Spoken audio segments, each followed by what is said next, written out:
എല്ലാ കൂട്ടുകാർക്കും നമ്മളുടെ പുതിയൊരു വീഡിയോയിലേക്ക് വീണ്ടും സ്വാഗതം. നമ്മളിന്ന് വന്നിരിക്കുന്നത് ഒരു പേഴ്സിനെ പറ്റി പറയാൻ വേണ്ടിയാണ്. ഈ പേഴ്സിന് കുറച്ച് സവിശേഷതകളൊക്കെ ഉള്ള ഒരു പേഴ്സാണ്. അപ്പം അത് നിങ്ങളോടൊന്ന് ഷെയർ ചെയ്യാൻ വേണ്ടിയാണ് ഞാൻ വന്നിരിക്കുന്നത്. അപ്പം നമ്മളുടെ ചാനൽ ആദ്യമായാണ് നിങ്ങൾ കാണുന്നതെങ്കിൽ തീർച്ചയായും ഞങ്ങളെ സപ്പോർട്ട് ചെയ്യുക. ഞങ്ങളുടെ ചാനൽ ലൈക്ക് ചെയ്യുക, ഷെയർ ചെയ്യുക, സബ്സ്ക്രൈബ് ചെയ്യുക. അപ്പം ഈ പേഴ്സിൻ്റെ കുറച്ച് സവിശേഷതകളുണ്ട്, അത് നമുക്ക് നേരിട്ട് കാണാം.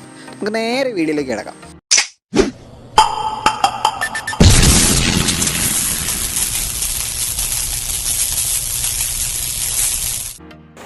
കൂട്ടുകാരെ, നമ്മുടെ ഈ പേഴ്സ് എന്ന് പറഞ്ഞു കഴിഞ്ഞാൽ ഈ പേഴ്സിന് 2-3 സവിശേഷതകളുണ്ട്. ഈ സവിശേഷതകളാണ് ഞാൻ നിങ്ങളോട് പങ്കുവയ്ക്കുന്നത്. അപ്പം ഇതിനകത്ത് നമുക്ക് ATM card, Aadhaar card, insurance card, അങ്ങനത്തെ കാർഡുകളൊക്കെയാണ് നമുക്ക് ഇതിനകത്ത് സൂക്ഷിക്കാൻ പറ്റുന്നത്. പിന്നെ ഇതിനകത്ത് ഒരു ഡിഫോൾട്ടായിട്ട് തോന്നിയെന്ന് പറഞ്ഞാൽ ഇതിനകത്ത് കോയിൻസ് ഒന്നും സൂക്ഷിക്കാൻ പറ്റത്തില്ല.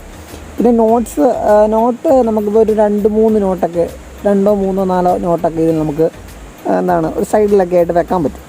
അപ്പം നമ്മൾ ആദ്യമായിട്ടാണ്. അപ്പം ഇതെങ്ങനെയാണെന്ന് പറഞ്ഞു കഴിഞ്ഞാൽ നമ്മൾ ATM കാർഡാണ് ഇപ്പം ആദ്യമേ നമുക്ക് വേണ്ടെന്ന് വരും. ATM കാർഡ്, ഏതെങ്കിലും കാർഡ് ആദ്യം നമ്മൾ ചെയ്യേണ്ടത് ഇതുണ്ട്. ഇതിൻ്റെ താഴെ ഒരു 2 സ്വിച്ച് ഉണ്ടോ, ഏതെങ്കിലും സ്വിച്ച് നമുക്കറിയാമല്ലോ. നമ്മളൊരു ഇതിൻ്റെ അകത്താണ് വെച്ചിരിക്കുന്നത്, നമുക്കറിയാം. ഏതെങ്കിലും ATM എന്തെങ്കിലും കാർഡ് നമുക്ക് ഇതിനകത്ത് വെച്ചേക്കാൻ നമുക്കറിയാം.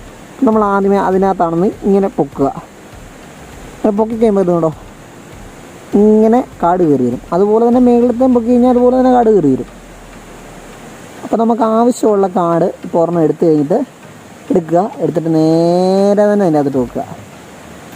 ഇങ്ങനെ തന്നെ അടച്ച് വെച്ചാൽ മാത്രം മതി. അപ്പം നമുക്ക് അത് കഴിഞ്ഞ് ഇപ്പോൾ ഇങ്ങനെ തന്നെ ആയിക്കൊള്ളുന്നുണ്ടോ, അടഞ്ഞു കഴിഞ്ഞ്. ഇങ്ങനെ നമുക്ക് ആവശ്യമുണ്ടെങ്കിൽ മാത്രം യൂസ് ചെയ്യാൻ പറ്റും. പിന്നെ ഇതിൻ്റെ അകത്ത് ജസ്റ്റ് ഒന്ന് തുറക്കാം. തുറന്ന് കഴിയുമ്പോൾ വേണമെങ്കിൽ നമുക്ക് ഇവിടെ വേണം കോയിൻസൊക്കെ നമുക്ക് നോട്ടൊക്കെ നമുക്ക് സൂക്ഷിക്കാൻ പറ്റും. അല്ല, കോയിൻസ് സൂക്ഷിക്കാൻ പറ്റത്തില്ല, അതൊരു ബുദ്ധിമുട്ടാണ്. ഇത് ഡിഫോൾട്ടായിട്ടാണ് എനിക്ക് തോന്നിയത്. അപ്പോൾ ഈ ഒരു വീഡിയോ ആണ് നിങ്ങളെ പരിചയപ്പെടുത്താൻ വേണ്ടി ഞാൻ ഉദ്ദേശിച്ചത്.